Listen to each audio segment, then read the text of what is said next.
မင်္ဂလာပါခင်ဗျရှန်ကုန်ခေတ်သစ်ကနေဒီကနေ့နေ့လည်ကင်းသတင်းတွေကိုတင်ဆက်ပေးပါမယ်လာရှိုမြို့မှာလာရှိုအကျဉ်းတောင်ပွင့်သွားပြီးတဲ့နောက်ထောင်ဒဏ်33နှစ်ချမှတ်ခံထားရတဲ့ NLD ဗဟိုအလုပ်မှုဆောင်ပြည်သူ့လွှတ်တော်ဒုတိယဥက္ကဋ္ဌဦးထွန်းထွန်းဟိန်လွတ်မြောက်သွားပြီးလက်ရှိမှာအဆက်အသွယ်ပြတ်တောက်နေသလိုဒေါ်လာရေးတပ်ဖွဲ့တွေကရှာဖွေပေးနေတယ်ဆိုပါတယ်ရခိုင်ပြည်နယ်နဲ့ရှမ်းပြည်နယ်မြောက်ပိုင်းအပါအဝင်မြန်မာနိုင်ငံတဝက်ကတိုက်ပွဲတွေကနေစခန်းစုံပြီးထွက်ပြေးလာကြတဲ့ရဲတပ်ဖွဲ့ဝင်အယောက်300ကျော်ကိုစစ်ကောင်စီကဖမ်းဆီးအချုပ်ချထားပြီးရဲချုပ်နီလင်းအောင်ဆိုတဲ့သူကပြစ်ဒဏ်တွေကိုအတိမပြုတ်ပဲအကန့်အသတ်မရှိချုပ်ထားတယ်ဆိုတဲ့သတင်းပါဝင်ဒီနေ့နေ့လည်ကသတင်းတွေကိုတင်ဆက်ပေးပါမယ်အခုပထမဆုံးတင်ဆက်ပေးခြင်းတဲ့သတင်းကတော့ရှမ်းပြည်နယ်မြောက်ပိုင်းလာရှိုမြို့မှာလာရှိုအကျဉ်းတောင်ပွင့်သွားပြီးတဲ့နောက်ထောင်ဒဏ်33နှစ်ချမှတ်ခံထားရတဲ့ NLD ဗဟိုအလုပ်မှုဆောင်ပြည်သူ့လွှတ်တော်ဒုတိယဥက္ကဋ္ဌဦးထွန်းထွန်းဟိန်လွတ်မြောက်သွားပြီးတော့လက်ရှိမှာအဆက်အသွယ်ပြတ်တောက်နေသလိုတော်လှန်ရေးတပ်ဖွဲ့တွေကရှာဖွေပေးနေတယ်လို့လာရှိုရှေ့တန်းစစ်မြေပြင်မှာတိုက်ပွဲဝင်နေတဲ့ PPLA တပ်ဖွဲ့ခေါင်းဆောင်မောင်ဆောင်ခကလူမှုကွန်ရက်ကနေတစ်ဆင့်သတင်းထုတ်ပြန်ထားပါတယ်။ဇူလိုင်လ28ရက်နေ့ဖြစ်တဲ့မနေ့ကမနက်ပိုင်းမှာပဲ MNDAA ဥဆောင်တဲ့မဟာမိတ်ပူးပေါင်းတပ်တွေကလာရှိုမြို့မှာနယ်မြေရှင်းလင်းရေးတွေဆက်လက်လှုပ်ဆောင်နေပြီးစစ်ကောင်စီတပ်ရဲ့လက်ကျန်တပ်စခန်းငယ်တွေကိုတိုက်ခိုက်တဲ့အချိန်တစ်ဖက်ကလာရှိုအကျဉ်းတောင်လဲပွင့်သွားပြီးနိုင်ငံရေးအကျဉ်းသားတွေအပါအဝင်ရိုးရိုးအကျဉ်းသားတွေပါလွတ်မြောက်ခဲ့ကြတယ်ဆိုပါတယ်။အဲ့ဒီလိုလာရှိုအကျဉ်းတောင်ပွင့်ပြီးလွတ်မြောက်သွားတဲ့အကျဉ်းသားတွေတဲမှာအကြမ်းဖက်စစ်ကောင်စီကမတရားထောင်ဒဏ်33နှစ်ချမှတ်ခံထားရတဲ့ NLD ဗဟိုအလုပ်မှုဆောင်ပြည်သူ့လွှတ်တော်ဒုတိယဥက္ကဋ္ဌဦးထွန်းထွန်းဟိန်လဲလွတ်မြောက်သွားခဲ့ပြီးလက်ရှိမှာဖုန်းလိုင်းတွေလည်းမရတဲ့အတွက်အဆက်အသွယ်ပြတ်တောက်နေသလိုဘေးကင်းရမှာတော့ရှိနေမယ်ဆိုတာယုံကြည်ပါတယ်လို့လာရှိုရှေ့တန်းစစ်မြေပြင်မှာတိုက်ပွဲဝင်နေတဲ့ BPLA တပ်ဖွဲ့ခေါင်းဆောင်မောင်ဆောင်ခကလူမှုကွန်ရက်ကနေတစ်ဆင့်ထုတ်ပြန်ပြောဆိုထားပါတယ်။တစ်ဖက်ကလာရှိုမြို့ကန်တွေကလည်းအဲ့ဒီလိုလာရှိုအကျဉ်းတောင်ပွင့်သွားတဲ့အကြောင်းနဲ့နိုင်ငံရေးအကျဉ်းသားတွေနဲ့ရိုးရိုးအကျဉ်းသားတွေလွတ်မြောက်သွားကြပြီဆိုတာကိုသိထားရတယ်လို့လည်းပြောထားကြပါသေးတယ်။နောက်ထပ်ရန်ကုန်ခေတ်သစ်ရဲ့အကျဉ်းတောင်တည်ရင်းမြစ်ကလည်းလာရှိုအကျဉ်းတောင်ကနိုင်ငံရေးအကျဉ်းသားတွေထောင်ပွင့်သွားပြီးလွတ်မြောက်သွားခဲ့ကြပြီဆိုတာကိုအတိပြုပြောထားပါသေးတယ်ခင်ဗျ။တစ်ဖက်မှာတော့ရခိုင်ပြည်နယ်နဲ့ရှမ်းပြည်နယ်မြောက်ပိုင်းအပါအဝင်မြန်မာနိုင်ငံတဝက်ကတိုက်ပွဲတွေတဲကနေစခန်းစွန်ပြီးထွက်ပြေးလာကြတဲ့ရဲတပ်ဖွဲ့ဝင်အယောက်300ကျော်ကိုစစ်ကောင်စီကဖမ်းဆီးအချုပ်ချထားပြီးရဲချုပ်နီလင်းအောင်ဆိုတဲ့သူကပြစ်ဒဏ်တွေကိုအတိမပြုတ်ပဲအကန့်အသတ်မရှိချုပ်ထားတယ်လို့အကျဉ်းချခံနေရတဲ့ရဲတပ်ဖွဲ့ဝင်တွေရဲ့မိသားစုတွေကရန်ကုန်ခေတ်သစ်ကိုပြောပါတယ်။အဲ့ဒီလိုနိုင်ငံတော်ဝန်တိုက်ပွဲတွေတဲကနေစခန်းစွန်ပြီးထွက်ပြေးလာကြတဲ့ရဲတပ်ဖွဲ့ဝင်တွေဟာသူတို့တပ်ဖွဲ့တွေရဲ့စစ်ဆေးရေးဂိတ်တွေမှာပဲပြန်ဖမ်းခံရတာတွေသူတို့လွတ်မြောက်ပြီလို့ထင်နေတဲ့တပ်ရင်းတပ်ဖွဲ့တွေစီရောက်မှပြန်ဖမ်းခံရတာတွေနဲ့လက်ရှိရဲတပ်ဖွဲ့ဝင်အယောက်300ကျော်ကိုစစ်ကောင်စီကဖမ်းဆီးချုပ်နှောင်ထားတယ်ဆိုပါတယ်။အဲ့ဒီလိုဖမ်းဆီးခံထားရတဲ့ရဲတပ်ဖွဲ့ဝင်အယောက်300ကျော်ကိုရဲချုပ်နီလင်းအောင်ဆိုတဲ့သူက6လကျော်တဲ့အထိပြစ်ဒဏ်မချဘဲချုပ်ထားတဲ့အတွက်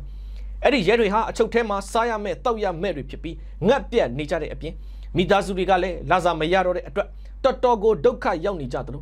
အခုလာရှိုကိစ္စထပ်တိုးလာတော့ပိုဆိုးလာဖို့ပဲရှိတယ်လို့အကျဉ်းချခံရတဲ့ရဲတပ်ဖွဲ့ဝင်တွေရဲ့မိသားစုတွေကပြောထားပါတယ်။အခုလက်ရှိမှာလည်း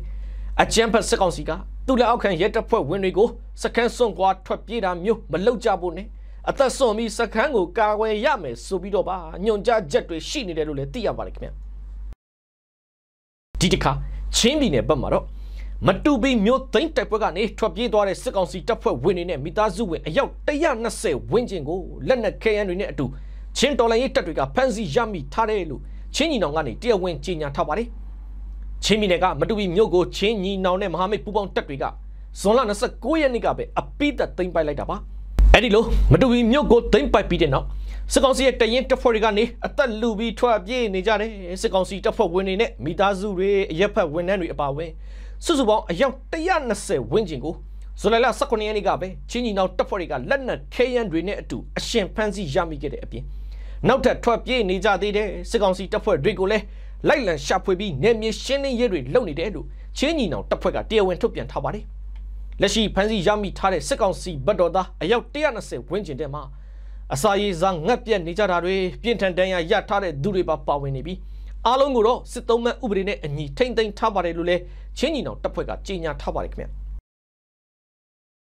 တစ်ဆက်တည်းမှာပဲချင်းပြည်နယ်ထန်တလန်မြို့ရမှာရှိတဲ့အကြမ်းဖက်စစ်ကောင်စီရဲ့အော်တိုတောင်စခန်း3ခုကိုချင်းတော်လှန်ရေးတပ်တွေကမနေ့ကပဲထပ်မံသိမ်းပိုက်လိုက်ပြီးလက်နက်ခဲယမ်းတွေပါသိမ်းဆည်းရရှိထားသလိုစစ်ကောင်စီတပ်သား2ဦးကိုပါအရှင်ဖမ်းဆီးရမိထားပြန်တယ်လို့ချင်းလန်းကောင်စီကသတင်းထုတ်ပြန်ထားပါတယ်။ ဆိုလိုက်လာ28နှစ်ဖြစ်တဲ့မနေ့ကပဲ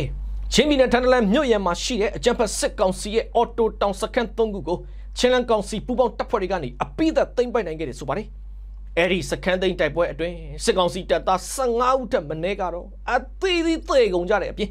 နောက်ထပ်စစ်သား2ဦးကိုလည်းအရှင်ဖမ်းဆီးရမိထားပြီးလက်နက်ခဲယမ်းတွေလည်းသိမ်းဆည်းရရှိထားတယ်လို့ချင်းလန်ကောင်စီကသတင်းထုတ်ပြန်ထားပါတယ်ခင်ဗျတစ်ဖက်မှာလည်းမန္တလေးတိုင်းမိုးကုတ်မြို့နယ်မှာ TNL ဥဆောင်တဲ့မဟာမိတ်ပူးပေါင်းတပ်တွေကနေမြေရှင်းလင်းရေးပြုလုပ်နေတဲ့အချိန်ထွက်ပြေးနေကြတဲ့စစ်ကောင်စီတပ်သားတွေကိုပြစ်ခတ်ရှင်းလင်းမှုအတွင်းနောက်ထပ်73မှန်စစ်သား2ဦးကိုပါအရှင်ဖမ်းမိထားတဲ့အပြင်တနက်6လက်ကိုလည်းသိမ်းဆည်းရရှိထားပြန်တယ်လို့ TNL ကပြောပါတယ်ဇူလိုင်လ28ရက်နေ့ဖြစ်တဲ့မနေ့ကပဲ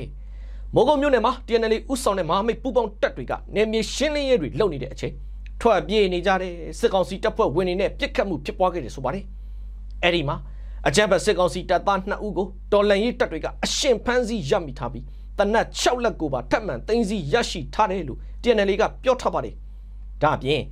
တစ်ဖက်ကမိုးမိတ်နဲ့ကြောက်မဲမြို့နယ်တွေမှာရှိတဲ့အကြမ်းဖက်စစ်ကောင်စီရဲ့တပ်ရင်းတွေတပ်စခန်းတွေကိုပါ TNL နဲ့မဟာမိတ်ပူးပေါင်းတပ်တွေကထပ်မံထိုးစစ်ဆင်တိုက်ခိုက်နေပြီးတိုက်ပွဲတွေဆက်လက်ဖြစ်ပွားနေတယ်လို့လည်းသိရပါတယ်ခင်ဗျဟုတ်ကဲ့ဒါကတော့ရုံခေတ်ကနေဒီနေ့နေ့လေကင်းသတင်းတွေကိုတင်ဆက်ပေးခဲ့တာပါကြည့်ရှုပေးခဲ့တဲ့အတွက်ကျေးဇူးတင်ပါတယ်ကျွန်တော်နိုင်ငယ်ပါ